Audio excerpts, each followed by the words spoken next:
Le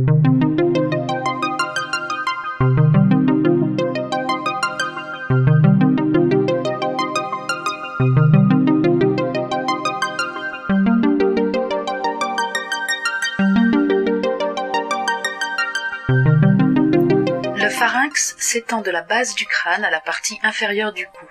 Il est divisé en 3 étages.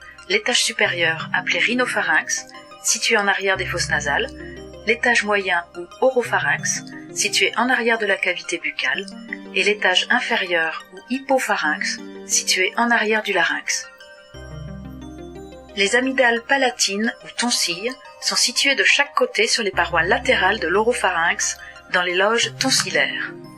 Végétation adénoïde et amygdale palatine font partie de l'anneau lymphoïde de Waldeyer. Les végétations adénoïdes sont transitoires. Elles disparaissent en général vers l'âge de 7 ou 10 ans. Elles sont mal limitées. L'amygdale palatine, au contraire, est bien délimitée par une capsule. Les amygdales palatines augmentent de volume entre 0 à 10 ans environ, puis diminuent, mais sans disparaître complètement. Ici, des amygdales hypertrophiques non infectées chez l'enfant.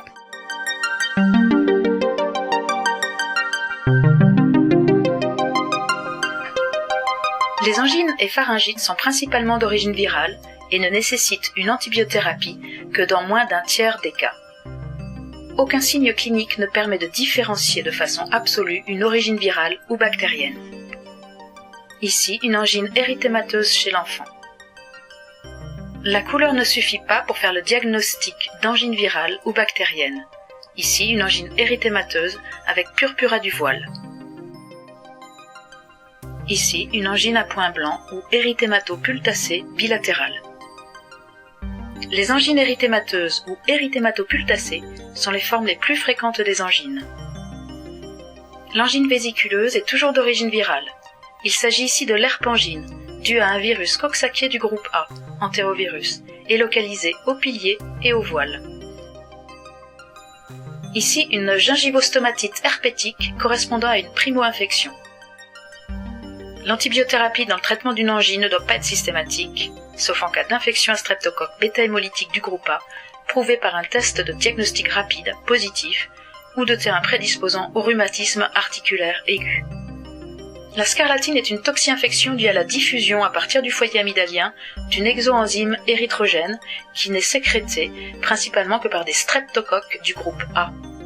Dans la forme clinique typique chez un enfant d'âge scolaire, le début est brutal, associant fièvre élevée, dysphagie, douleur abdominale et vomissement.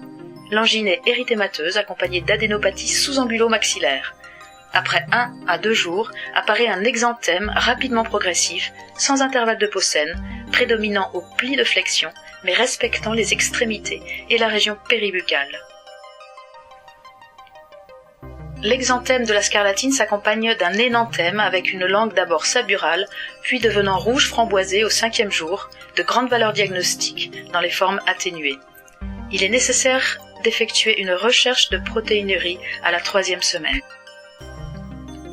Les angines pseudomembraneuses se caractérisent par la présence d'un enduit blanchâtre, confluent et épais, recouvrant souvent toute la surface des amygdales et s'étendant parfois